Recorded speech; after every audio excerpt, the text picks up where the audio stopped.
Mercoledì 31 gennaio, buongiorno Sicilia da Angelo Gagliano e da Emanuela Corsi, buongiorno. Allora, questa mattina ci occuperemo nel corso della nostra trasmissione di sicurezza stradale, di Autovelox, poi avremo in studio per lo spettacolo l'artista catanese Elia Platania e chiaramente avremo la possibilità intanto di restare aggiornati su quanto accade nella nostra regione. Direi di cominciare subito con le notizie, parliamo subito di sicurezza stradale, T-Red Autovelox, attraversamenti pedonali realizzati e anche il limite di 50 km orari sulla circonvallazione. Siamo a Catania dove sono in arrivo 392.000 euro destinati proprio alla sicurezza per chi viaggia proprio sulle strade della città di Catania. Sentiamo il servizio. Nuovi fondi per la sicurezza stradale a Catania, in arrivo 392.000 euro di fondi comunitari. Due le novità. La prima riguarda la presenza dei dispositivi T-Red che avranno il compito di fotografare e multare i veicoli che passano con il semaforo rosso. Per la messa in funzione si attende il collaudo da parte di AMTS. L'altra grande novità riguarda l'installazione di 5 casotti con 4 autovelox. Uno resterà vuoto in modo da fare da deterrente. Gli autovelox saranno attivati tra fine febbraio e inizio marzo. Abbiamo, grazie alle politiche comunitarie, usufruito di un finanziamento di 392.000 euro che proprio sono per la sicurezza urbana su 13.500.000 destinati in tutto il territorio nazionale dal Ministero dei Trasporti. L'assessore Porto durante Sicilia 24 Focus ha anche anticipato che la città si doterà di nuovi attraversamenti pedonali rialzati in sostituzione dei dossi ormai fuori legge. Installeremo anche almeno 20 passaggi pedonali rialzati illuminati. Questa è la novità, l'idea che il sindaco ha particolarmente apprezzato e che chiaramente su cui anche punteremo insieme al collega La Greca per realizzare quanto più passaggi pedonali illuminati. L'amministrazione comunale infine ha smentito le fake news circolate online su un ipotetico limite di velocità a 30 km/h su tutta la circonvallazione di Catania. Il limite sarà a 50 km/h su tutto il tratto da Ognina a Nesima con relativa segnaletica, così come aveva anticipato lo stesso Porto anche sulla siciliaweb.it. Gli attuali 30 km/h si riferiscono a una segnaletica esistente da tempo e che riguarda soltanto una parte che dal Tondo Gioeni arriva fino al cosiddetto semaforo intelligente. E adesso andiamo a Palermo dove c'è stato un ennesimo episodio di violenza, un sindacalista è stato aggredito a calci e pugni da un branco di giovani. Più che paura sono arrabbiato, ha raccontato ai nostri microfoni l'uomo che ha rischiato di perdere un occhio. Pugni, calci, colpi ai fianchi, ha rischiato di perdere un occhio. È brutale l'aggressione nei confronti di quest'uomo palermitano. Si chiama Francesco Brugnone, sindacalista della CGIL. Tutto accade sabato sera quando era in compagnia della fidanzata e di un'amica. Ha fatto manovra con l'auto per lasciare il parcheggio di via Spinuzza a Palermo, una delle strade della Movida. La vettura era circondata da motorini in sosta e da giovani. Una discussione che è diventata subito accesa perché i giovani non volevano spostarsi e così il sindacalista viene picchiato con calci e pugni. Più che paura io sono molto arrabbiato perché se c'è l'impossibilità di andarsi anche semplicemente a mangiare una pizza dopo una giornata passata al lavoro e passare una serata serena con la problematica e con la preoccupazione di rientrare sani nella propria casa, anche perché c'era pure la mia compagna, la mia amica ed ero anche preoccupate per loro, sta diventando veramente una città che necessita di un controllo sociale e permettimi anche politico che deve andare oltre a quello che sta accadendo in questo momento. È in questa piazza che vedete alle mie spalle che Francesco, il sindacalista, è stato appunto brutalmente picchiato, una zona che nelle ore diurne è assolutamente tranquilla, anche frequentata da turisti, ma che invece dalle 19 in poi diventa punto della movida, o meglio, della mala movida. Ci puoi mostrare i segni di questa aggressione? Sì. La tua fidanzata cosa ti ha detto? Cosa ti diceva durante appunto questa brutale violenza? Terrorizzato, non riusciva nemmeno a parlare, fino adesso non riesce a dormire la notte purtroppo. Spero che soprattutto a lei la paura passi in fretta, perché avere il timore di perdere il proprio compagno per una banale aggressione è qualcosa che non augurerei a nessuno. Adesso a Taormina ci occupiamo dell'ospedale San Vincenzo, manca personale ma anche posti letto, il rischio è di una smobilitazione, pronto un ordine del giorno del Consiglio Comunale. Posti letto tagliati, reparti chiusi o senza primari, lunghe code di pazienti che attendono anche ore prima di essere visitati, estenuanti attese che sfociano anche spesso in atteggiamenti di intolleranza e degenerano in episodi di violenza contro gli operatori sanitari. La situazione all'ospedale San Vincenzo di Taormina è ormai insostenibile, mancano 7 primari, i posti letti si sono ridotti di 70 unità. Da qui la decisione anche della minoranza in Consiglio Comunale di presentare un ordine del giorno urgente che verrà discusso lunedì prossimo e che riguarda la sicurezza degli operatori sanitari costretti a turni massacranti e di conseguenza dell'utenza. Tutto questo si aggiunge anche alla sempre più precaria ed incerta permanenza del centro cardiologico pediatrico del Mediterraneo. Questo è un ospedale in cui mancano in pianta organica 22 medici che dovrebbero già essere stabilmente assegnati. È un ospedale con 179 posti letto che negli ultimi 10 anni ne ha persi circa 65 ed è una cosa che mi sembra evidente, inutile commentare. È un ospedale in cui mancano i primari in 7 reparti, c'è una vacazio in 7 reparti.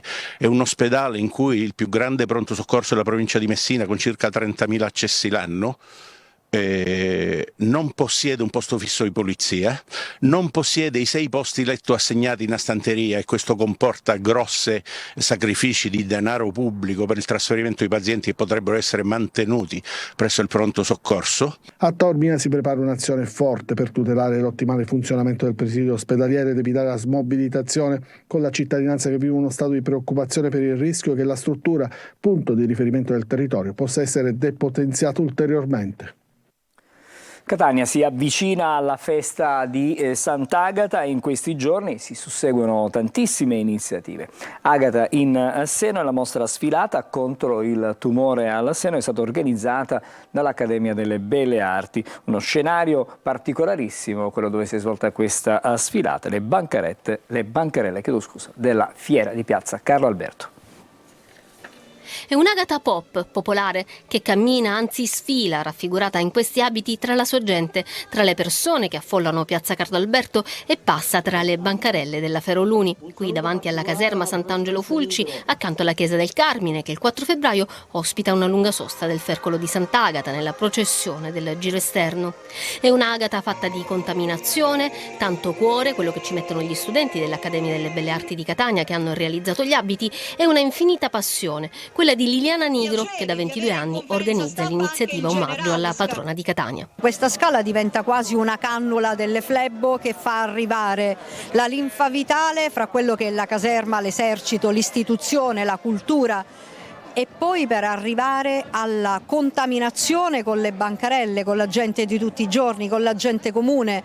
Agata in seno quest'anno è anche un messaggio di prevenzione contro il tumore al seno. Entra nei luoghi di cura all'Istituto Humanitas di Catania dal 1 al 15 febbraio con una mostra di oltre 100 costumi. Quello che noi facciamo come accademia, come artisti, lo vogliamo portare a realtà ben diverse. La realtà oncologica dell'Istituto Humanitas, la realtà oncologica delle donne, del filo della vita. Tra le 50 modelle provenienti da tutti i quartieri della città hanno sfilato anche 10 donne in lotta contro il cancro. Sono chiamati in questo momento non soltanto i ragazzi di fashion, ma sono chiamati i ragazzi di più settori dell'Accademia, fotografia, cinema, sono qui per lavorare per la storia di questa santa, la storia di questa città e di questo territorio. E adesso diamo uno sguardo ai quotidiani regionali con la rassegna stampa. Insieme a me, come avete già visto in studio, c'è Emanuela Corsi. Sì, partiamo proprio da Sant'Agata perché oggi sulla Sicilia c'è uno speciale di tante pagine con i racconti di tanti personaggi esponenti della città di Catania, ma non solo. Per esempio vediamo in questo speciale di Sant'Agata Enrico Trantino, il sindaco del capoluogo etneo, che quest'anno non salirà sulla carrozza del Senato come da tradizione. Niente carrozza, cammino insieme con con i concittadini. Questa è la prima festa di Sant'Agata da sindaco per Trantino, anche se lui dice ho già vissuto le celebrazioni di agosto, e lui dice, ecco, da subito ha affidato alla protezione di Sant'Agata il mio impegno per far rinascere Catania, un esercizio di un servizio pregno di sensibilità e fede nel prossimo che ogni giorno mi chiama ai doveri di primo cittadino. Questo è un estratto chiaramente di questo articolo. E poi c'è anche il Monsignor Renna, l'arcivescovo di Catania. Io ho preso soltanto queste due storie, ma ce ne sono tantissime. La storia di Agata e i martiri siciliani nel nostro tempo. Leggiamo cosa dice Agata alla nostra città. Queste sono le parole di Monsignor Renna. Ci parla di festa, ma anche di una testimonianza cristiana che sa affrontare le sfide del nostro tempo. Occorre perciò rinnovare una narrazione di Agata che dia ragione del suo martirio e del senso della sua devozione. Il punto è questa: uccisa per la sua fede, umiliata nella sua femminilità e nella sua libertà.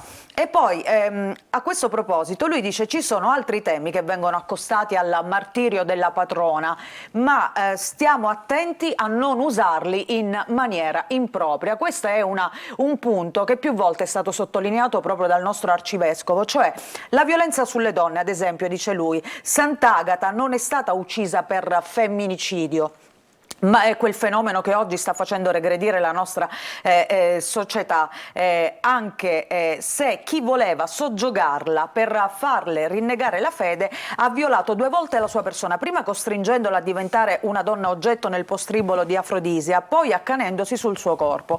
Quelle di Quinziano e di Afrodisia sono mentalità che calpestano i diritti della donna, ma lo fanno perché vogliono allontanarla da una fede diversa dalla loro, che si caratterizzava per la bontà dei costumi, l'onestà, la fedeltà al matrimonio. Quindi il punto è questo, ecco, non è un esempio di femminicidio, ma di una donna che è stata violata chiaramente in quanto tale, però che è una donna che ha difeso la sua libertà e soprattutto la sua fede. Questo è il punto di Renna. E andiamo a vedere la prima pagina adesso della Sicilia, al di là appunto di questo speciale che c'è oggi. Infatti vediamo, aspettando Sant'Agata, Catania si prepara a celebrare la patrona, una festa tra fede e folklore. Ci sono altre notizie, flusso migranti, assist al governo, decreto Cutro, la procuratrice generale la Procura Generale della Cassazione, legittimo il trattenimento dei profughi, bocciata la tesi di 2 giudici catanesi. La Procura Generale appunto ha dichiarato legittima la procedura per i trattamenti dei migranti provenienti da paesi sicuri. Ad essere vagliati sono stati i ricorsi del Viminale contro i provvedimenti disposti dai giudici catanesi, che ricordiamo Iolanda Apostolico e Rosario Cupri, che hanno disatteso il decreto Cutro. Quindi si ritorna a parlare appunto della vicenda che ha travolto il Tribunale etneo, soprattutto l'Apostolico. Ha fatto tanto scalpore per alcune settimane questa storia, invece adesso arriva questa dichiarazione di legittimità, ecco, di questa procedura. Poi il summit, si parla ancora del patto per l'Africa, Africa una priorità, Meloni cerca sponda nei leader frontalieri.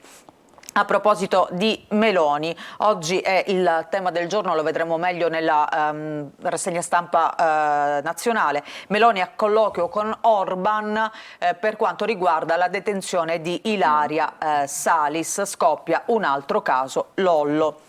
E poi in Sicilia c'è questo rapporto dell'ANCE: senza super bonus edilizia meno 7,4%, tutti i fondi assorbiti dal ponte sullo Stretto. Andiamo a vedere altre notizie. Il depuratore di Siracusa, GIP contesta il salva IAS, decreto sbilanciato in favore delle imprese.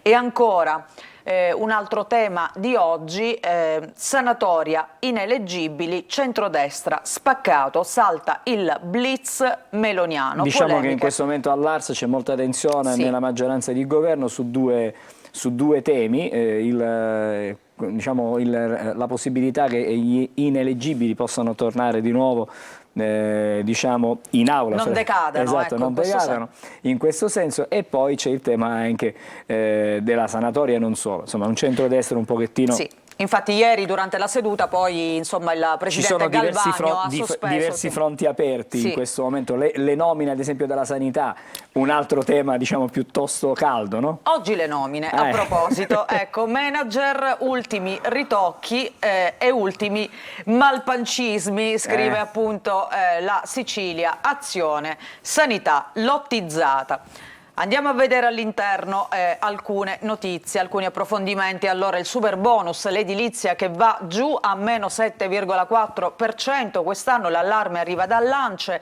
più investimenti con la PNRR ma non riusciranno a compensare questo crollo del mercato delle case e delle ristrutturazioni. Brancaccio, il 92% dei fondi per il comparto è assorbito dal ponte sullo stretto e poi vedremo che cosa accadrà. Appunto questi sono i dati, le stime per quanto riguarda il comparto dell'edilizia, che aveva conosciuto un'importante ripresa negli ultimi mesi, negli ultimi anni, grazie a questi incentivi governativi quali appunto il super bonus, questi incentivi sulle ristrutturazioni ma in generale sulla casa, e adesso però diciamo che il comparto comincia a traballare.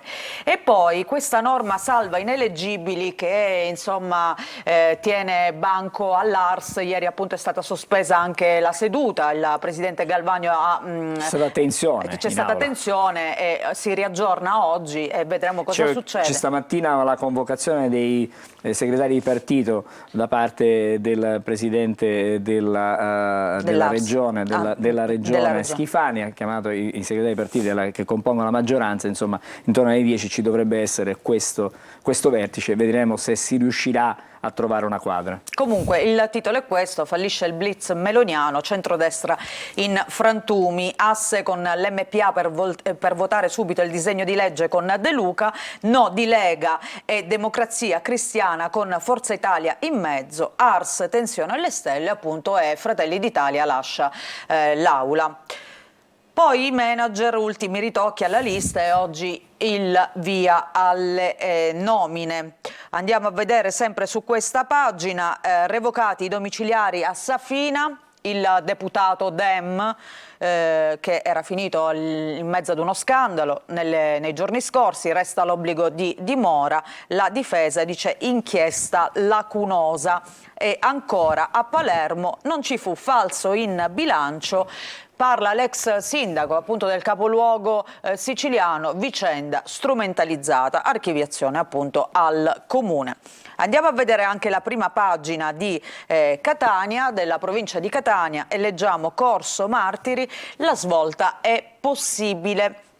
L'assessorato al bilancio, investimento enorme, ma potremmo intervenire finanziando l'acquisizione. Questo che vediamo è un rendering di Corso dei Martiri della Libertà realizzato dall'architetto Cucinella, come dovrebbe appunto diventare quest'area della... Tra le altre cose ci dovrebbe essere un intervento della Regione, sì, potrebbe dare un supporto alla Regione. Infatti la Regione non chiude alla richiesta del sindaco di avere 250 milioni per l'esproprio appunto di questa area. Andiamo a leggere nel taglio basso, gare disabili a Nesima, una notizia che si commenta da sé, derubato un paratleta, il palermitano Di Santo al rientro negli spogliatoi non ha trovato la scarpa della protesi, un gesto inqualificabile sul quale non è il caso neanche di esprimere veramente un giudizio, ripeto. Cambiamo quotidiano, andiamo a vedere Repubblica Palermo che mette in primo piano le nomine della sanità. L'ultimo valzer scrive pronta la lista dei big sponsor.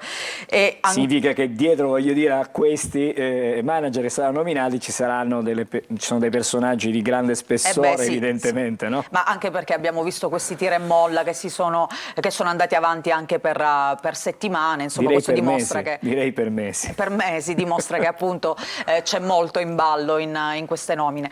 Nel taglio alto, isola pedonale, rivolta delle due ruote, si torna a parlare di questa ordinanza del sindaco che ha voluto chiudere il centro storico. Stiamo parlando di Palermo in questo caso. Certo, però ci sono state raccolte 2000 firme per chiedere al comune di ritirare la stretta su bici e monopattini monopattini, perché comunque non si può, tutta l'area era interdetta a qualsiasi tipo di mezzo, anche alle biciclette. Sono i commercianti a fare questa richiesta anche, credo, con ogni sono probabilità. cittadini, sono un po' tutti. Ecco, sul tavolo dell'assessore comunale Maurizio Carta c'è una petizione con 2000 firme, una mozione approvata all'unanimità dal Consiglio dell'8ª circoscrizione, e ieri è arrivata anche una richiesta di incontro urgente da parte dei sindacati dei rider, perché c'è anche il problema dei certo, rider, le chiaramente, consegne, che, che si muovono su dei mezzi comunque a due ruote. Poi nel taglio centrale vediamo questa fotonotizia, l'inaugurazione del mini MUPA, un nuovo museo alla Calza. I bambini giocheranno con i re normanni. E poi vediamo ancora il calcio Pasquale Marino, mister virtuale dei Rosanero. Tra poco vedremo anche un po' di sport, di calcio soprattutto, anche perché queste sono le battute finali della sessione invernale del mercato, quindi vediamo che cosa succede e succederà. Quindi isola pedonale senza pace, all'interno lasciate transitare bici e monopattini. 2000 firme chiedono un passo indietro all'assessore Carta, discriminata un'intera categoria, se multati faremo ricorso. E poi, come dicevamo, c'è anche il problema dei rider, chiaramente. Andiamo a vedere la Gazzetta del Sud di oggi.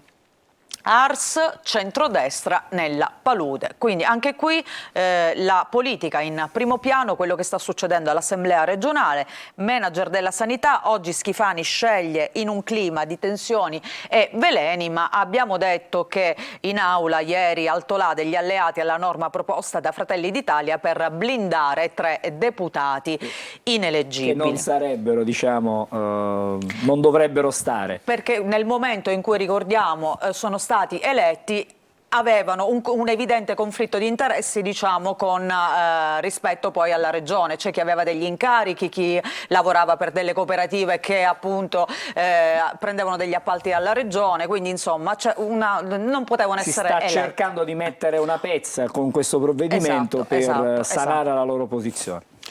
Allora, vediamo altre notizie.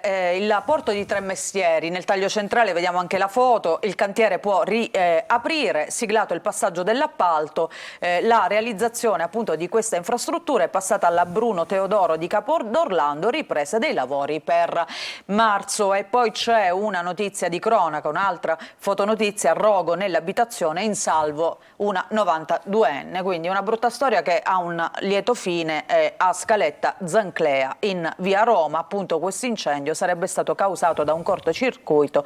La donna si trova ricoverata al Policlinico. Vediamo ancora in questo taglio il caso Salis, si spera nei domiciliari, la militante antifascista italiana trattata barbaramente in Ungheria, l'abbiamo vista appunto con manette e quant'altro. Ormai da qualche giorno ci sono queste fotografie che la ritraggono praticamente, anzi quasi con un guinzaglio praticamente, tenuto al guinzaglio. Immagini che comunque hanno fatto scoppiare numerose polemiche. La Farnesina chiederebbe poi di trasferirla in Italia, intanto Meloni ha sentito Orban, perché è una questione che poi si è spostata sul piano politico. Vediamo invece dall'estero, Hamas sta valutando la tregua, a Tel Aviv il governo si spacca, intanto c'è un blitz israeliano in un ospedale a Jenin. Ancora si parla di Sinner che domani verrà ricevuto dal presidente Mattarella, ma che ieri ha incontrato Giorgia Meloni, quindi si è recato a Palazzo Chigi. Si è fatto anche un selfie? Un selfie, certo.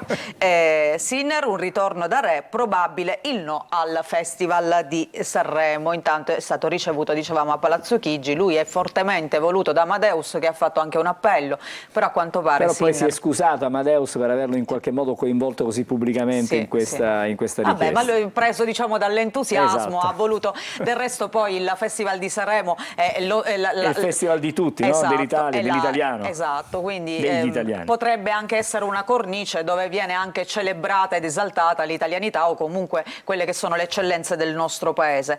Dall'estero c'è ancora una notizia di cui si sta parlando molto, cioè il primo chip in un cervello. È l'ultima umano. trovata di Elon Musk, esattamente. che però potrebbe cambiare totalmente, radicalmente. Qui si apre un dibattito enorme tra scienza e diciamo poi c'è l'etica, chiaramente, c'è anche l'etica da rispettare. Però potrebbe anche consentire a tante persone invalide con delle invalidità molto gravi appunto di poter riacquistare una vita normale. Comunque si chiama Telepathy, impiantato da Neuralink, che è appunto una delle aziende di Musk. Sarà impiegato anzitutto per consentire azioni a chi non usa le gambe.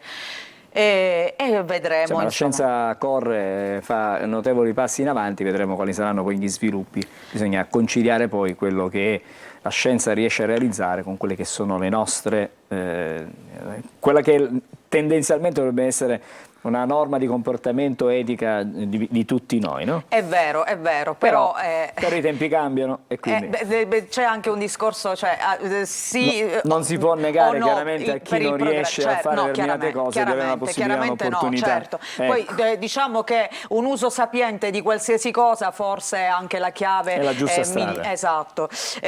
Andiamo a vedere un po' di calcio, Angelo, quindi qui ti chiedo aiuto. Allora intanto dalla Sicilia andiamo a vedere la pagina sportiva, il Catania. Ecco Teglio, Porto esperienza e voglia di vincere. Scuola Juventus, ho vissuto un anno accanto a Pogba a centrocampo, posso interpretare molti ruoli. A te la parola. Ricordiamo che l'11° acquisto del Catania in questa campagna, in questa sessione di riparazione di mercato. Il Catania non finirà con Teglio gli acquisti, perché ha necessità, visto l'infortunio di Beders, di mettersi in casa certamente uno se non due portieri. E poi ieri è andato Rocca all'Avellino, ci sarà qualche altra operazione, anzi ci saranno obbligatoriamente le operazioni in uscita, perché attualmente la rosa del Catania credo conta attualmente 30 atleti, alla fine del mercato deve essere di 24 e quindi dovranno essere ceduti necessariamente dei giocatori. Ok, invece il Palermo ieri ha ufficializzato, appunto ha presentato alla stampa il franco-maliano Salim Diakité, detto il ninja, giusto? Sì. Lo ha detto anche lui stesso in conferenza, sono il ninja. Però ha saltato l'affare Verde, tentativo in extremis per avere Caso in che è il giocatore rosa del Frosinone. Caso lo cerca mezza Serie B, come ci diceva anche Guido Angelozzi, che è il direttore sportivo del club Frosinate. Verde è saltato perché nell'ultima partita di campionato ha realizzato 2 gol e adesso la società di appartenenza non lo vuole più lasciare andare.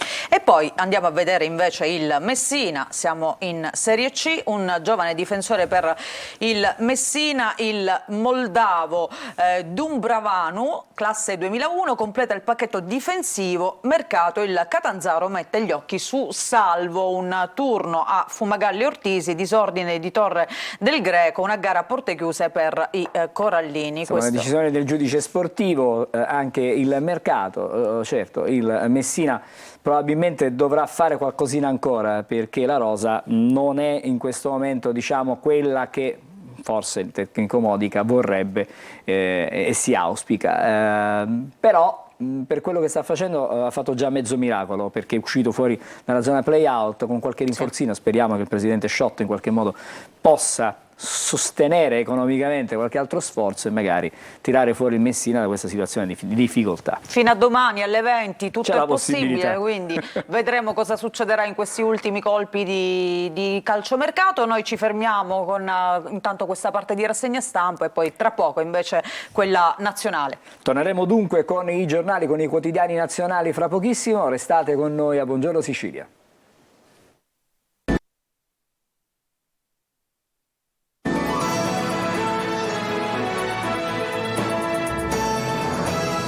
Eccoci in studio. Prima di tornare ai quotidiani stavolta nazionale, c'è un'agenzia appena battuta dall'Ansa. Andiamo a Palermo, 2 pusher arrestati, uno denunciato, 2 chili di droga sequestrati e il bilancio dei controlli dei carabinieri del comando provinciale proprio del capoluogo di regione. Torno da Emanuela Corsi per i quotidiani nazionali. Sì, dicevamo il caso di Ilaria Salis oggi in prima pagina su quasi tutti i quotidiani. Per esempio vediamo La Nazione che scrive: caso Ilaria Salis, Meloni chiama Orban, la Premier e Tajani hanno avviato trattative con il governo di Budapest per risolvere la vicenda dell'attivista italiana che si trova appunto in carcere in Ungheria. Ma la Lega è dura, ogni paese punisce come vuole. Insorgono invece le opposizioni e poi c'è l'intervista al PM Tarfusser, no alle estradizioni in Ungheria. Questa l'apertura della Nazione, vediamo il giornale come parla di questo caso Salis, pressing dell'Italia contro le catene a Ilaria, indignazione trasversale per le Photoshock, Meloni chiama Orban ma la sinistra specula. E poi il personaggio, il padre prima con i Cobas, poi con il partito di Giannino, scrive il giornale a proposito del padre di Ilaria Salis, che proprio in questi giorni ha fatto diversi appelli anche al governo chiedendo un aiuto per le condizioni appunto nelle quali è detenuta la figlia. Libero invece scrive: il PD invade l'Ungheria, il caso Orban, penultima spiaggia, la sinistra prova a processare il nostro governo per la Salis, finita in manette con l'accusa di aver organizzato dei pestaggi politici. Questa è la ricostruzione di Libero, ma Meloni spiazza tutti e chiama Budapest. Quindi un intervento diretto del Presidente del Consiglio. Un intervento che fino a ieri ancora era in forse, perché insomma sembrava che non volesse intervenire e comunque diciamo spostare la questione dal punto di vista diciamo giuridico a un punto di vista politico. A un piano politico. Esatto. Però poi è arrivata questa decisione appunto. L'Unità scrive: Salis, qualcuno finalmente si muove, ma di Cospito vi siete scordati? Stiamo parlando dell'anarchico che è in carcere a scontare l'ergastolo, se non ricordo male. Sì, e tra l'altro aveva iniziato uno sciopero della fame. Poi c'erano state tutte altre vicende dopo, anche sempre politiche.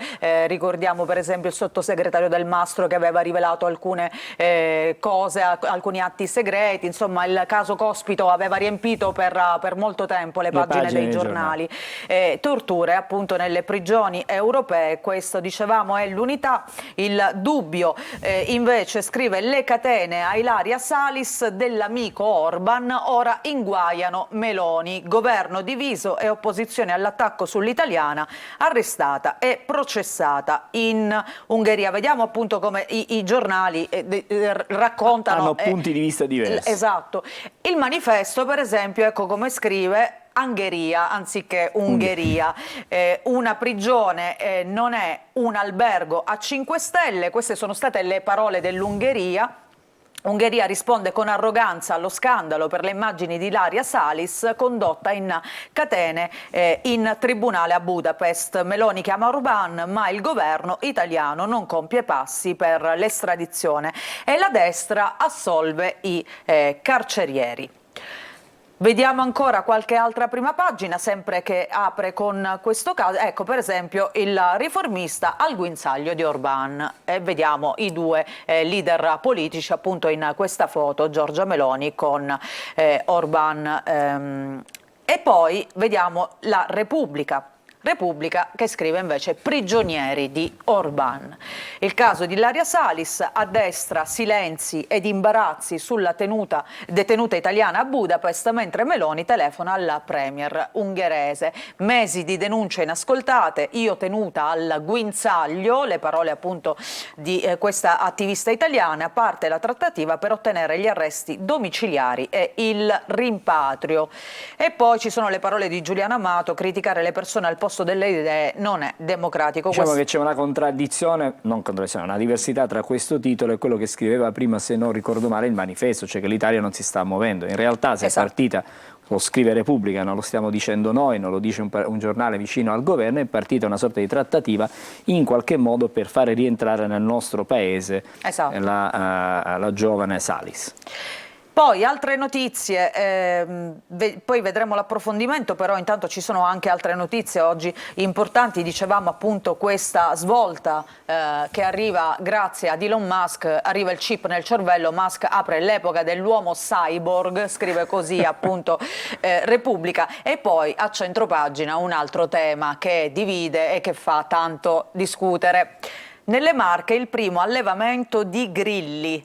Qui vediamo appunto uno di questi imprenditori che scrive e che dice: gli chef ameranno i nostri grilli. Il problema non è se saranno gli chef ad amare i grilli, ma chi va a mangiare da questi chef? Se i consumatori, se chi si assisterà al ristorante apprezzerà oppure no le pietanze fatte dai grandi chef. Dovrebbe essere una scelta consapevole, si spera, nel senso che io vado a mangiare da questo chef, so che vado a mangiare insomma dei prodotti con farina di grillo. Non è detto però che io apprezzerò quello che è stato fatto. No, questo no. È una questione di palato, no? Questo assolutamente quindi io magari sì. faccio un test, un tentativo e poi... Però tra poco ti dico anche il gusto qual è, perché vado a vedere anche l'approfondimento. Sveliamo. Così già sappiamo più o meno cosa ci aspetta. E appunto qui questo allevamento è autorizzato, perché ci deve essere un'autorizzazione per produrre questa farina che appunto verrà utilizzata poi sulle tavole. Ma se da un lato ci si apre verso nuovi mercati, dall'altro ci sono, ricordiamo, gli agricoltori ma anche gli allevatori che protestano, e uno dei motivi della protesta proprio per gli allevatori è anche la produzione di queste farine strane, dell'utilizzo di grilli, insetti e via dicendo, e vediamo nella trincea dei trattori che già si stanno organizzando per fare un partito. Mi ricorda, non so se ti ricordi anche tu, il movimento dei forconi che nacque proprio su degli autotrasportatori che poi ci fu, diciamo, un tentativo di entrare in politica anche da parte loro protestarono per tanto tempo sempre contro anche lì c'era l'aumento dei prezzi dei carburanti, che chiaramente i pedaggi autostradali, che limitavano tanto anche la produzione ma anche le consegne delle merci, e poi ci fu anche lì un tentativo poi di costituire un partito politico. Comunque un movimento, no? Insomma, un movimento di opinione. Sì, perché poi era il movimento appunto dei forconi.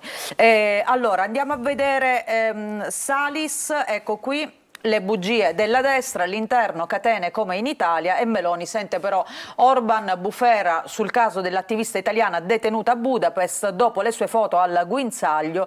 Si muove il garante, la Lega dice però se è colpevole non insegni più, perché lei è un insegnante che però appunto è anche un attivista e ha partecipato a questa manifestazione contro diciamo i fascisti e questa è stata poi la conseguenza. Schlein hanno amici sbagliati, e poi ritardi e sottovalutazioni, e nel mirino finisce l'ambasciatore a Budapest. Ritardi chiaramente poi per un intervento, perché ci sarebbero state un anno di denunce. Io trattata da animale, queste le parole appunto della donna, il governo dopo l'inerzia però adesso punta ai domiciliari. L'insegnante aveva scritto delle lettere sulle sue condizioni, l'esecutivo Meloni esclude però lo scontro con l'alleato ungherese, le mosse poi studiate dalla difesa. E queste sono appunto le famose immagini che hanno indignato, cioè una donna che viene quasi deportata appunto con i polsi. Come se non bastasse, diciamo, le catene ai polsi, anche quelle, diciamo, alle caviglie, e poi c'è questo guinzaglio che viene... Esatto, che diciamo in un paese civile si presuppone che non siano cose che non debbano accadere, poi dipende sempre dalla gravità anche di quello che si è commesso, ma diciamo queste immagini non siamo abituati a vederle neanche nei casi peggiori di omicidi efferati, quindi dove c'è una pericolosità anche sociale del detenuto nella fattispecie. E poi l'ambasciata sapeva del guinzaglio, mia figlia torturata per farla confessare. Queste sono le parole di Roberto Salis, il padre appunto della giovane. Finora qui a Budapest nessuno mi aveva ricevuto, quindi qualcosa si muove muove. Anche il Corriere della Sera scrive: caso Salis, Meloni chiama Orban, il governo si muove, manette e catena sono fuori luogo, il piano per i domiciliari. Intanto le opposizioni sono in rivolta, la Lega che dice insomma chiosa così, ogni paese fa come vuole, la polemica su Lollobrigida.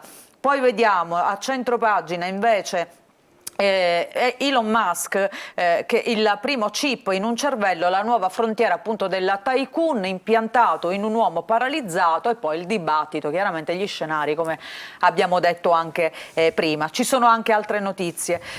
Per esempio questa è terribile: israeliani in corsia travestiti da arabi per colpire a Hamas. Blitz. Vediamo anche l'immagine, blitz di un comando di israeliani che si sono travestiti da arabi e sono entrati in un ospedale di Jenin per colpire alcuni comandanti di Hamas. E intanto si tratta ancora per la tregua e la liberazione degli ostaggi a Gaza. Ci sarebbero spiragli di apertura da parte di Hamas dopo i colloqui tra le parti a Parigi. Abbiamo il tempo per altre due prime pagine, se ce la facciamo. Altre due prime pagine, allora andiamo avanti e vediamo la stampa che invece apre, contrariamente con gli altri, con il pasticcio bonus mamme bloccati, gli sgravi fiscali. Il PIL dell'Europa è vicino allo zero, economia in stagnazione, l'Italia è sopra la media ma rallenta la sua crescita. Invece a sorpresa la Spagna sta andando benissimo, sta andando molto bene dopo una crisi, ricordiamo anche molto grave. C'è una ripresa importante, doveva partire a gennaio ma manca la circolare INPS, nuove pensioni, le donne sono penalizzate. Vediamo ancora Avvenire che scrive invece: Africa chiama Italia, ONG e missionari, bene l'attenzione, ma i progetti siano concreti e concordati pure con noi. In Sudan 9 mesi di guerra civile senza sbocchi, record di sfollati e 6 epidemie in corso. Quindi insomma il tentativo da parte del governo di trovare delle strategie proprio per l'Africa, questo piano Mattei per cercare di dare anche un'autonomia al continente africano. Più luci che ombre nei giudizi delle associazioni, la cooperazione sia centrale, Malan, siamo capofila dell'Unione Europea. E poi vediamo anche qui l'Europa in stagnazione, noi ce la caviamo con un più 0,7% di crescita siamo del al limite, PIL. Sì. Siamo al limite. Grazie Emanuela, Grazie fra poco torneremo da te ai quotidiani e alle altre notizie. Per noi c'è una breve sosta, vediamo il meteo di oggi e poi torniamo insieme con il primo ospite della mattinata. Bentrovati da Nico Schiodetto, previsioni per i prossimi giorni sulle nostre regioni, sempre anticiclone dal Nord Africa e quindi anche nella giornata di mercoledì su tutta Italia stabilità, cieli sereni o poco nuvolosi a parte le nebbie in Val Padana. Sarà così anche per i giorni successivi, quindi nessuna perturbazione. Sulla Sicilia una giornata stabile, ampi rasserenamenti ovunque, una bella giornata, ampio sole sia sulle zone di mare ma ovviamente anche sull'entroterra. Venti per lo più deboli, mari quasi calmi o poco mossi. Temperature un po' fredde di notte, le massime invece mediamente attorno ai 15-16 gradi, quindi dei pomeriggi gradevoli ovunque. Giovedì nessuna novità, delle locali nubi marittime sulle zone di mare, altrove bel tempo, ampi rasserenamenti e tra l'altro le temperature sempre invariate, quindi di notte ci troveremo un po' di clima freddo.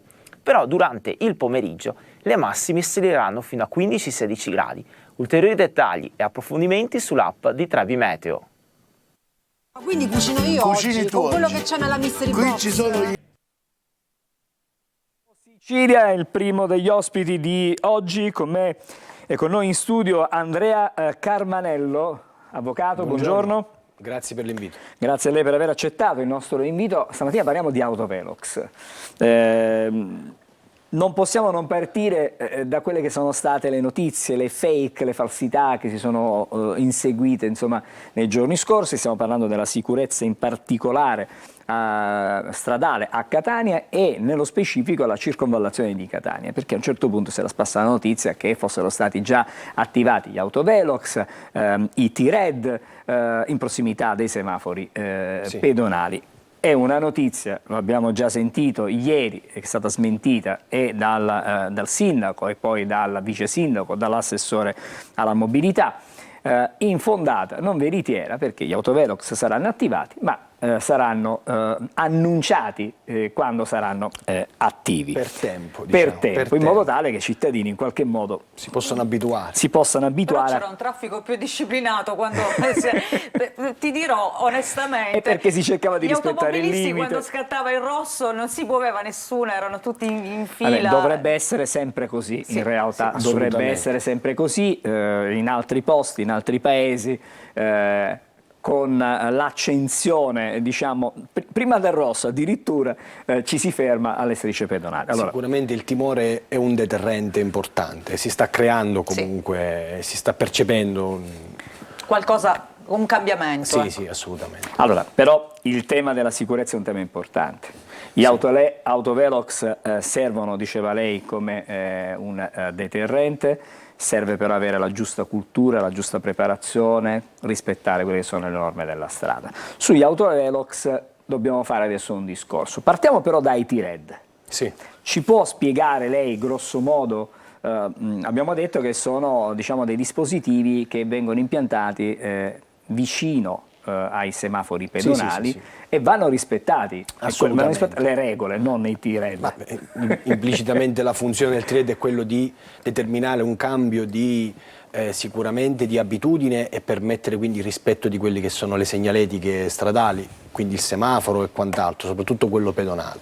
Una parvenza di T-Red in realtà in alcune cittadine è già in uso.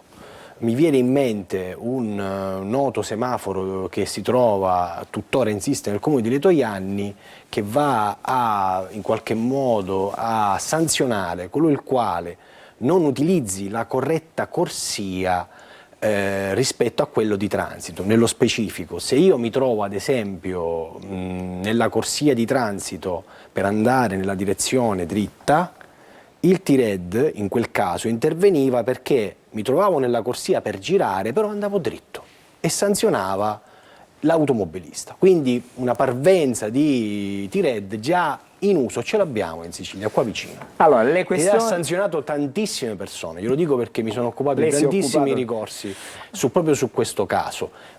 Nello specifico il T-Red che deve essere installato a Catania è un T-Red legato prevalentemente a quello che è il rispetto del semaforo pedonale, giallo e rosso pedonale, che sappiamo tutti quello che è accaduto in questi mesi.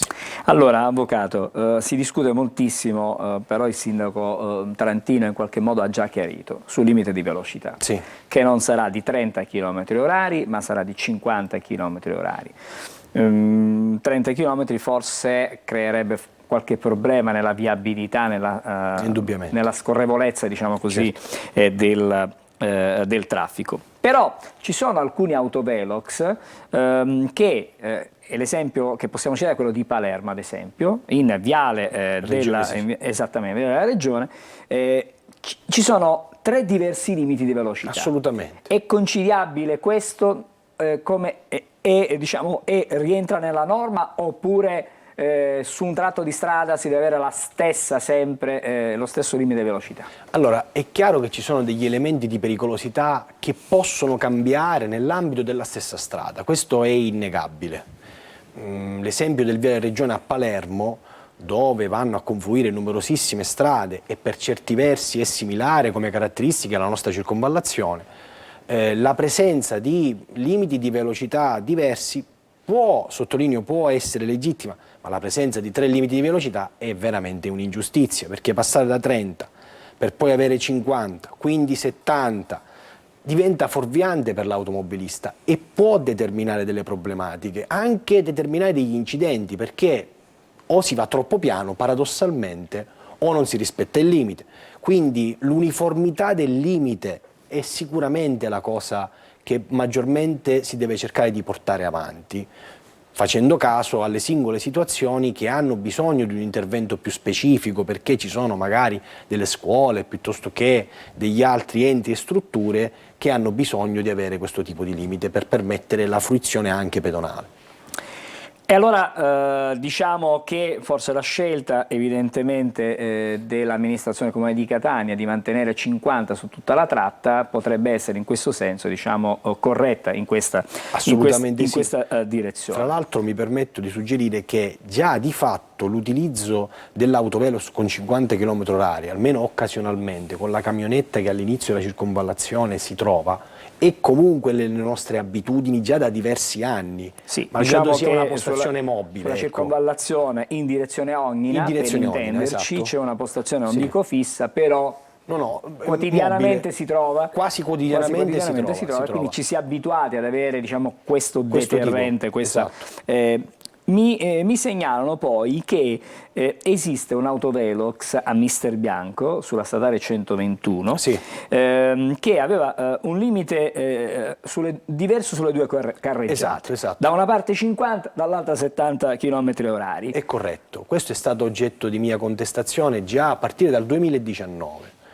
Non si capiva come mai ci fosse il limite a salire, quindi verso i paesi etnei, quindi andando da Catania verso, di 70 km/h, viceversa a scendere ci fosse un limite di 50 km/h, malgrado la strada presentasse le stesse identiche caratteristiche. Una era in salita, in realtà la carreggiata una in salita e l'altra una in in discesa. discesa. Ok. Dopo aver presentato la bellezza di 4 ricorsi, tutti e 4 vinti, sono venuto a conoscenza del fatto che c'è stata un'ordinanza sindacale dell'allora sindaco che ha disposto la modifica uniformando il limite a 70 in entrambi i lati. Ben venga, chiaramente. La stessa cosa purtroppo non è accaduta per i successivi autovelox che si sono susseguiti e che si stanno per susseguire nell'installazione. Il problema principale di questi autovelox sta in quello che è il mancato rispetto di quello che è l'iter amministrativo della loro installazione. Io comprendo, lo comprendiamo tutti, che la sicurezza è l'elemento fondamentale che deve essere garantito e il motivo per cui vengono installati è senz'altro questo. Però spesso ci si accanisce nei confronti dei cittadini e degli utenti applicando o limiti eccessivamente esigui e ingiusti, come ad esempio quello che insisteva fino a pochi giorni fa sulla strada statale 121 all'altezza del comune di Santa Maria di Licodia, direzione Regalbuto. Questo autovelox da febbraio, anzi da marzo 2023 fino a novembre ha elevato oltre 30.000 verbali, oltre 30.000. Possiamo fare un calcolo grosso modo? L'ha dichiarato il sindaco. Pochi giorni fa un emittente locale ha detto che l'ammontare delle somme che dovevano essere percepite dal comune erano 2 milioni di euro. L'effettivo incassato è di 900.000 euro. Per ricorsi persi? I ricorsi persi sono stati, a firma mia, sono 6 allo stato attuale, dal giudice di pace di Paternò. Più ci sono centinaia di ricorsi presentati al prefetto. Abbiamo raccolto anche centinaia di firme per sensibilizzare sia la prefettura di Catania che la prefettura di Enna, perché oggettivamente il limite è troppo basso in una strada statale. Portare un limite a 50 km/h in una strada dove è possibile addirittura andare a 90 è ingiusto. Noi comprendiamo la sicurezza e l'importanza. Abbiamo chiesto di elevarlo a 70. Si può trovare, diciamo, un punto di incontro per cui le istituzioni tutte, ANAS, Prefettura, mi sento di dire, hanno fatto orecchie da mercante. Le autorità preposte per stabilire un limite di velocità, a parte l'amministrazione cittadina locale, credo ci sia, vada decisa rispettando quelle che sono le caratteristiche della strada, quindi ci sarà l'ANAS che interviene, l'amministrazione comunale, ci sono altre autorità che possono intervenire sul... Alla nostra richiesta con allegate le firme autenticate, la prefettura di Catania ci ha risposto dopo circa 2 mesi, pochi giorni fa, dicendoci che loro hanno rifiutato il tavolo tecnico che avevamo chiesto, hanno consultato ANAS e la Polizia di Stato, asserendo che in quel tratto di strada sia particolarmente pericoloso e ci siano stati numerosissimi incidenti mortali. Ora, io lo chiedo a voi perché voi avete più contezza dei fatti, come si sono susseguiti negli anni. In quel tratto di strada ci sono stati numerosi incidenti mortali, come dichiara la prefettura? Io non ne ho contezza. Però ad ogni modo non è il mio lavoro fare il giornalista, il mio lavoro è rendere edotte le persone dei fatti e della verità. Avvocato, di come sono le cose. Però la priorità, come sempre, è quella di rispettare la sicurezza delle persone. Il dato però che io volevo commentare con lei questa mattina è che in Italia c'è il numero maggiore di autovelox impiantati in Europa. Nel nostro paese sono oltre 11.000, esattamente 11.130 dispositivi. e l'incasso, diciamo così, annuale di circa 76 milioni di euro, quello che viene incassato, diciamo, nelle 20 maggiori città italiane grazie alle multe. Si è avuto un incremento del oltre il 61% nel 2022, questi sono i dati del 2022. Le do anche un dato sulla sicurezza ulteriore. Lo stiamo anche vedendo, il dato, diciamo, numerico. Incredibile. Le do anche un dato ulteriore Il perché... sospetto, chiedo scusa, e poi magari... Cioè, il sospetto è che a un certo punto si utilizza l'autovelox per fare cassa. Questa è l'accusa che viene fatta da chi si sente in qualche modo, diciamo, preso di mira. Ma è anche giusto, però, dobbiamo dire a queste persone che se c'è un limite, vada rispettato. Assolutamente. L'obiettivo del limite è quello di garantire la sicurezza e l'obiettivo deve essere questo, è creare un'abitudine di guida sempre più sana. Dobbiamo anche capire quali sono però le esigenze dell'utenza. È chiaro che una mobilità sostenibile, mi viene in mente la metropolitana, che speriamo il prima possibile sia implementata e sia attiva per tutti i paesi pedemontani, determinerà una riduzione dell'utilizzo delle autovetture e quindi si ridurranno drasticamente gli incidenti. Quindi l'utilizzo dei limiti cum grano salis, cioè nel modo corretto, permetterebbe a tutti quanti di vivere in modo giusto. Ora, voi recentemente sulla Sicilia avete pubblicato un bellissimo studio della CGA di Mestre.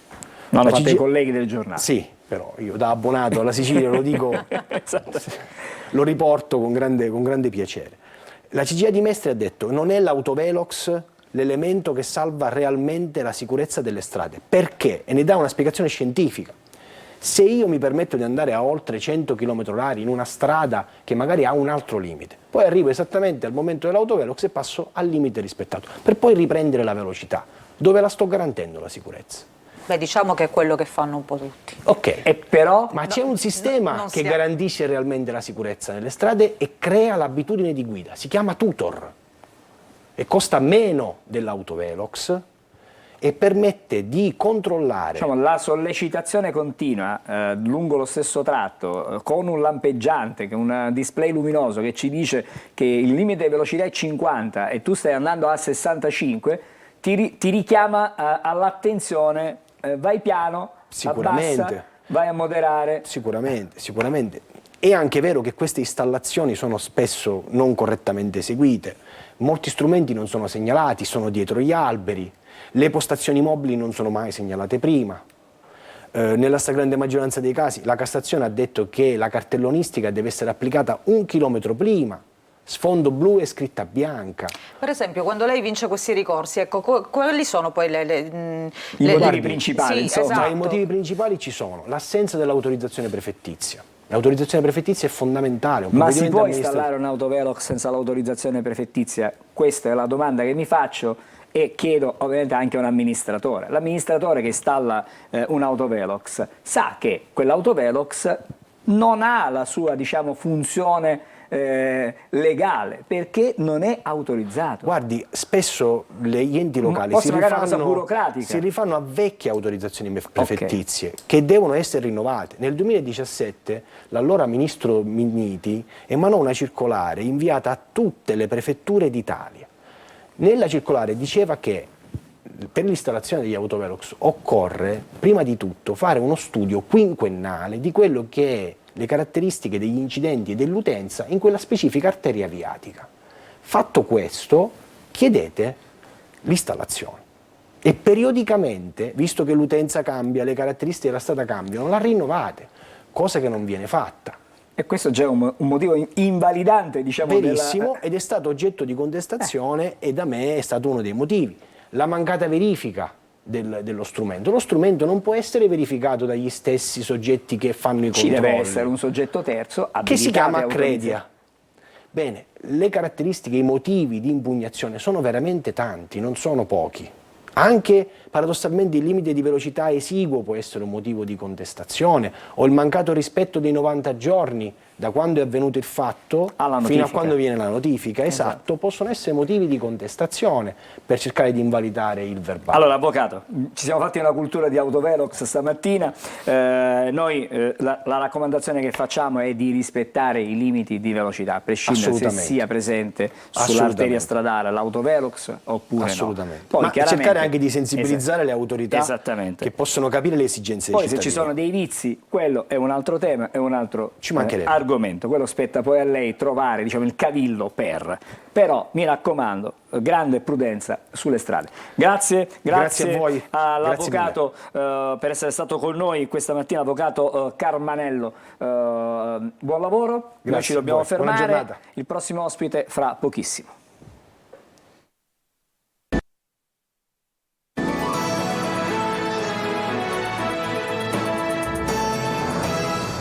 Di nuovo bentrovati a Buongiorno Sicilia, adesso l'altro ospite che ci ha raggiunto stamattina in studio, Enea Platania. Buongiorno Enea. Buongiorno. Grazie di essere con noi, Grazie a voi. Un piacere averti e soprattutto dopo la tua performance, dobbiamo dirlo, alla trasmissione Tali e Quali, un successo che in qualche modo inorgoglisce noi siciliani e che però parte, cioè è il risultato di una grande fatica, perché guarda, quello che noi vediamo poi in TV probabilmente è la punta dell'iceberg di una preparazione lunghissima, perché tu hai vinto la puntata di venerdì scorso con una esibizione che ci ha riportato a Pino Mango, il grande artista Mango, che hai interpretato, io ho visto la clip, adesso magari vedremo qualche momento,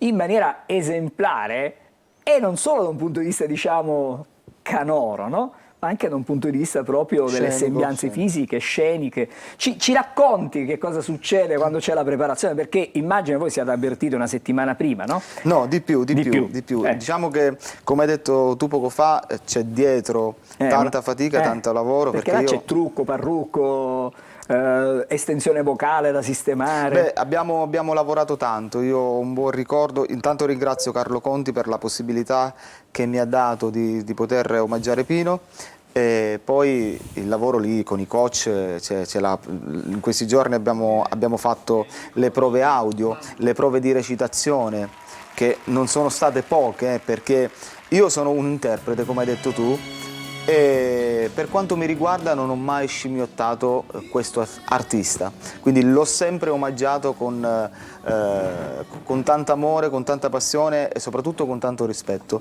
Quindi poi però quando vai a Tale e Quali ovviamente devi essere proprio quell'artista, quella persona. Quindi in qualche modo abbiamo studiato le movenze di Pino, il modo come lui interpretava i brani. Mi ricordo che Manuela Aureli mi diceva sempre: ricordati quest'onda.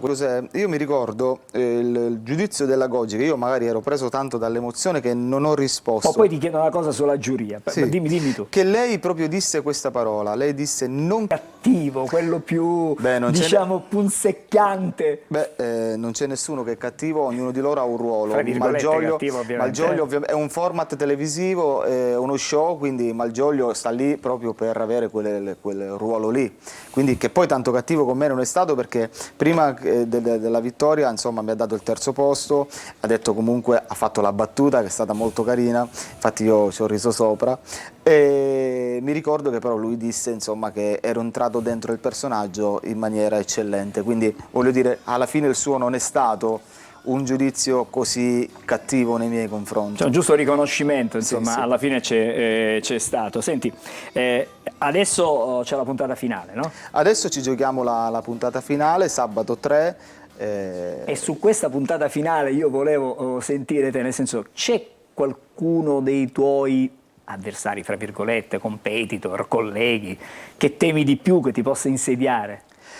Beh, lì guarda, non è facile, perché proprio tu calcola che arrivare vincere una puntata e arrivare in finale su 60 partecipanti, già quella è una vittoria, quindi rimaniamo in 4. Guarda, proprio io sono un pessimista cronico di mio, non è che vado lì già vincitore, quindi qualsiasi sia la classifica, insomma, va bene lo stesso, perché comunque rientri sempre nei filanisti. Poi è ovvio che un po' di competizione ci sia, no? Perché lì te la giochi, insomma, anche se non vinci nulla, perché alla fine quando vinci il format non è che vai a vincere chissà cosa, non vinci nulla, vinci solo il format, quindi... però è una grande soddisfazione. È una grande, è una delle trasmissioni più viste. Ma già io la mia soddisfazione me la sono presa perché non dovevo nemmeno partecipare, sono arrivato, ho vinto la mia puntata, sto avendo una grande visibilità. Come mai hai scelto di partecipare poi? Perché comunque io faccio un tributo da 8 anni e comunque diciamo che sono stato sempre io a portare le persone nella mia pagina, così hai la possibilità di entrare tu nelle case degli italiani e far conoscere, quindi l'obiettivo mio non è tanto vincere, ma è quello di far conoscere questo tributo, dire alla gente che esiste uno che in qualche modo ricorda Pino Mango in questo tributo, che omaggia Pino Mango, e quindi questo era l'obiettivo, diciamo, Hai detto questo è finale. il palcoscenico giusto per fare vedere quello che faccio io. Cosa ti lega a Pino Mango, visto che ne stiamo parlando? Beh, io Pino l'ho conosciuto. L'ho conosciuto quando si faceva la trasmissione insieme a Catania, ho avuto la possibilità di gestirlo tramite l'agenzia che all'epoca lavorava con Insieme, e quindi ho passato dei giorni bellissimi insieme a Pino Mango ed era nata una bella amicizia. Io non facevo ancora il tributo è nato per caso 2 anni dopo la sua dipartita. Ti possiamo chiedere, se lo puoi anticipare, in che cosa ti vedremo, in che cosa ti cimenterai nella puntata finale? Beh, il brano comunque rimane uguale, perché purtroppo per esigenze e tempi televisivi non riescono a realizzare il parrucco e le basi nuove, visto che ci saranno altri... Ma quante ore ci vogliono di Io sono parrucco? stato 4 ore. 4 ore. E quindi 4 Ma credo ore. che in alcuni casi ce ne vogliano anche di più. Beh, 4 ore che poi a me non hanno fatto nulla, mi hanno solo scurito il pizzetto, i capelli, poi non ho plastiche, quindi è la mia faccia, quindi praticamente... Gli altri concorrenti, alcuni hanno messo parrucche, qualche plastichina al naso, io fortunatamente ho questa somiglianza con Pino, quindi hanno risparmiato, diciamo, anche sul discorso trucco. Insomma, noi che cosa possiamo dirti, se non in bocca al lupo, chiaramente. Crepi, io ci provo, ci provo. Per la tua performance, per la tua esibizione, incrociamo le dita e ti faremo tutti noi per te inevitabile, e magari ci auguriamo di poterti avere qui nelle prossime settimane per raccontare qualcosa di diverso, di forse più importante, chissà che poi insomma si possano aprire anche altri, come no. Altri, diciamo, palcoscenici. Certo. Tu che cosa immagini per te dopo questa partecipazione? Beh, innanzitutto continuo a portare avanti questo tributo adesso in maniera diversa, perché adesso tanti sanno che insomma esiste questo tributo a Mango, e poi può succedere tutto, può succedere comunque nulla, cioè nel senso che adesso la Goggi sa che esisto, Carlo Conti sa che esisto, tanti sanno che esisto, magari gli viene un'idea o fanno un programma su Rai 1 dove vogliono ricordare Mango, hanno la possibilità insomma di... Un duetto con Angelina Mango ti piace? Magari, ma credo che lei in questo momento sia molto impegnata in quello che fa, io li faccio tanti in bocca al lupo per questo Festival di Sanremo, quindi magari sarebbe un sogno insomma poter duettare con Angelina. Grazie ad Enea Platania, grazie a voi. In bocca al lupo ancora, per noi c'è un'altra breve sosta, ci rivediamo fra pochissimo per parlare di stelle.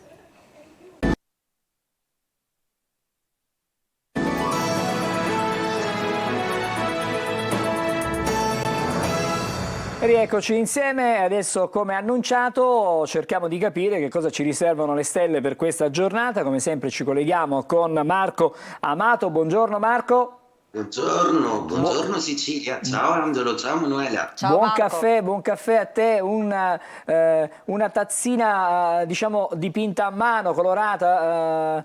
Esatto. In ceramica, devo dire che abbiamo visto bene allora. Ma io vorrei chiedere a Marco... Hai visto bene, ve la siete cavata benissimo, anche perché questa è una tazzina a cui tengo molto, perché è una Raco, è una tazzina artigianale, e proprio nel mio quartiere vicino a casa mia c'è un laboratorio che produce queste ceramiche che hanno la particolarità di avere una ricottura altissima e la cui pigmentazione e cristallizzazione ne consente un'altra. La Raco, per intenderci, è quella ceramica che è usa proprio le crepe come un abbellimento, ecco, ed è un qualcosa come tutti i manufatti artigianali che tendo sempre ad ammirare e sostenere. E poi sono dei colori tipicamente, insomma, nostrani, sono dei bei colori, si avvicinano Solari. alla nostra terra, insomma, c'è il sole, vediamo il giallo del sole, c'è il verde delle campagne, sto descrivendo, poi c'è il bianco, insomma c'è un po' di tutto. Ma dai. quante sono queste Di tazzine, Sicilia, sì. Marco? Quante tazzine Come? hai? Quante tazzine hai? Hai una stanza? Intorno alle 200, ecco, questa è una domanda che da qualche mese mi fa mezzo mondo praticamente, perché sembrano inesauribili, alcune piacciono molto, addirittura mi capita di camminare per strada e sentirmi dire bellissima la tazzina con la tigre oggi. Ma ne hai una per ogni tipo oppure hai il set, non so, da 6, da 12, il servizio? Questa è una bella domanda, perché giustamente dove le mette l'astrologo tutte queste tazzine? L'astrologo ha una casa molto particolare, quindi C'è la ha come stanza, stiparsi c'è la sicuramente. stanza delle tazzine. Esattamente, però è vero pure che comprando nei mercatini a volte trovo pezzi singoli o tutt'al più delle coppie, perché avere servizi di tutto è praticamente impossibile. Perché sul serio non avrei dove metterle. Allora, torniamo alle nostre stelle, stamattina che cosa ci riservi? Allora, vi volevo narrare, mi è molto incuriosito, della terza edizione di I Soliti Idioti. Beh, cosa fanno Biggio e Maltelli? Ecco, sono un Ariete e un Cancro, una coppia molto interessante, visto che dietro la loro comicità c'è un grande lavoro intellettuale di preparazione. Uno di due è la storica spalla di Fiorello, l'altro è attore, regista e ha fatto moltissime cose, il Maltelli. Sono un Cancro è un Ariete, segno del passato e segno dell'inizio.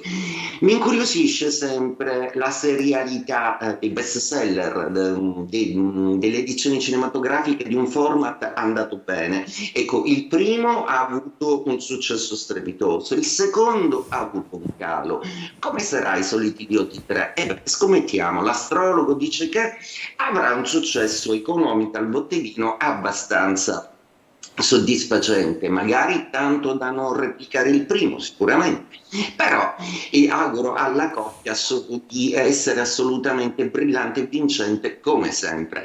Ebbene, la particolarità è proprio nel caso che il Cancro tende sempre a ripetere, a tornare o sul luogo del delitto o a tornare semplicemente dove è stato bene. Il Cancro ha questa proprietà di replicare il passato e la sequenza che lo fa stare bene. L'Ariete invece è coraggiosissimo, ci prova sempre e ogni giorno può essere il giorno giusto. Ebbene, questa accoppiata di attori, di comici, replica in realtà un karma zodiacale che ha a che fare con il resumé e l'inizio. Quindi proprio l'aderenza, come al solito, che tento di tirare fuori da alcuni casi zodiacali apparentemente blandi, ma che in realtà hanno tutta la possenza di tutto quello che il significato di un segno zodiacale può dare. Quindi in bocca al lupo ai due comici e vedremo come sarà il successo di questo I Soliti Idioti 3. Torniamo all'astrologia, oggi ancora una luna in bilancia, ma un po' meno morbida di ieri, perché ieri parlava di bellezza, di armonia, di estetica, di giustizia.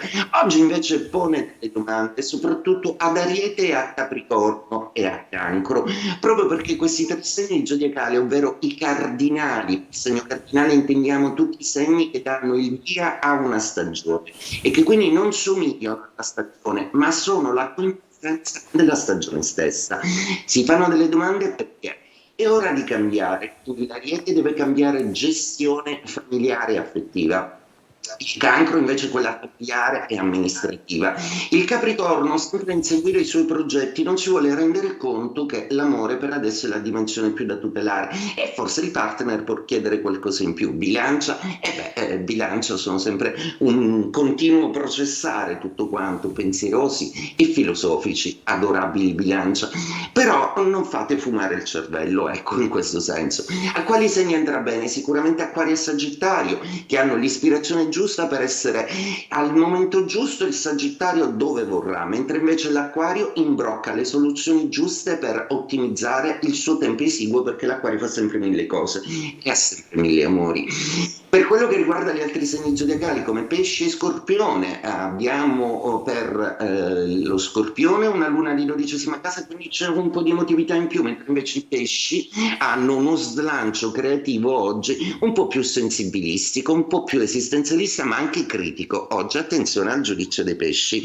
Toro e Vergine invece hanno un po' a che fare con delle situazioni lavorative, il Toro, e gestionali più ampie, un po' di tutto la Vergine, che non sempre riescono a capire perché c'è una difficoltà a calarsi un po' nel mondo degli altri per adesso, perché puntano molto all'obiettivo e a volte inquadrano solo quello. E per ultimo i Gemelli, mi pare di non aver dimenticato nessuno, i Gemelli oggi godono di una bellissima luna in trigono, per cui questa luna in Bilancia invece renderà i Gemelli brillanti ed efficaci, ma soprattutto è una giornata ottima per degli incontri molto belli e indimenticabili. Auguri Gemelli.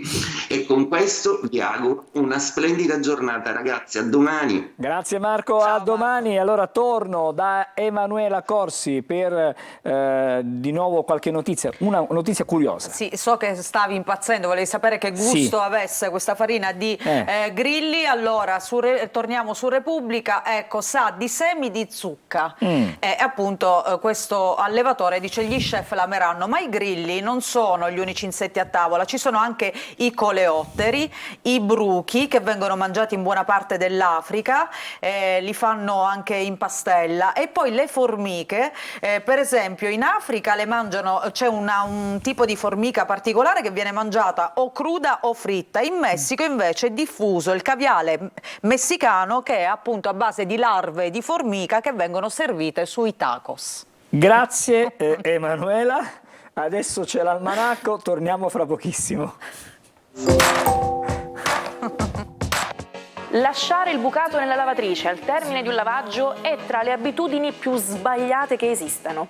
I panni prendono un cattivo odore che si estende anche al cestello, causando problemi anche nei lavaggi futuri. La soluzione migliore è di stendere immediatamente il bucato, così da indossare capi sempre puliti e profumati. Una curiosità sul nostro corpo. I muscoli della mascella sono tra i più forti che abbiamo. Il sorriso attiva 17 muscoli del viso, mentre il pianto 43. Non sono sicura che conti come ginnastica, però.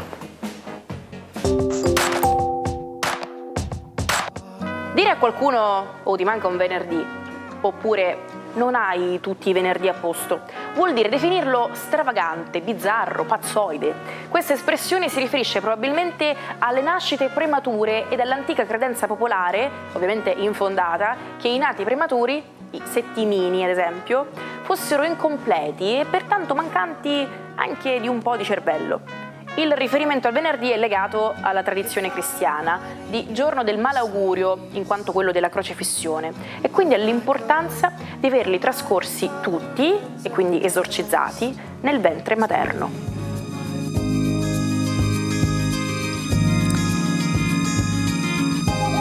Adesso ripercorriamo alcuni dei fatti accaduti il 31 di gennaio, chiaramente nel corso dei secoli. Iniziamo dal 1855, quando negli Stati Uniti viene abolita la schiavitù, una delle più grandi ingiustizie della storia. Il 31 gennaio di quell'anno, infatti, il Congresso americano approva il 13° emendamento della Costituzione che proibisce la schiavitù in tutto il paese. Passano 65 anni e siamo nel 1930, quando una famosa azienda chimica presenta sul mercato un prodotto innovativo e rivoluzionario. Sai cosa? Lo scotch. E poi facciamo un salto in avanti di 15 anni. Arriviamo al 1945, quando in Italia viene introdotto il suffragio universale, quindi femminile, con il quale per la prima volta viene dato diritto di voto alle donne. Una conquista fondamentale appunto per le donne italiane, che potranno esprimere la loro scelta politica alle prime elezioni dell'Assemblea Costituente il 2 giugno del 1946. Passano ancora 13 anni, quindi siamo nel 1958, sempre 31 gennaio, quando a Sanremo si svolge l'8º Festival della canzone italiana. Sul palcoscenico del Casinò, Domenico Modugno, che vediamo in questa foto, interpreta la canzone destinata a cambiare la storia della musica leggera italiana, Nel blu dipinto di blu, che è nota come Volare. 5 anni dopo, arriviamo al 1963, il Friuli Venezia Giulia diventa regione autonoma a statuto speciale. È l'ultima regione italiana ad avere ottenuto ed ottenere questa particolare condizione giuridica. Il 31 gennaio del 1977 invece viene inaugurato a Parigi il Centro Nazionale d'Arte Georges Pompidou. Il centro è progettato dagli architetti Renzo Piano e Richard Rogers e diventerà presto uno dei luoghi più frequentati e amati dai parigini e dai turisti che potranno ammirare le opere di Picasso, Matisse, Duchamp e di tanti altri.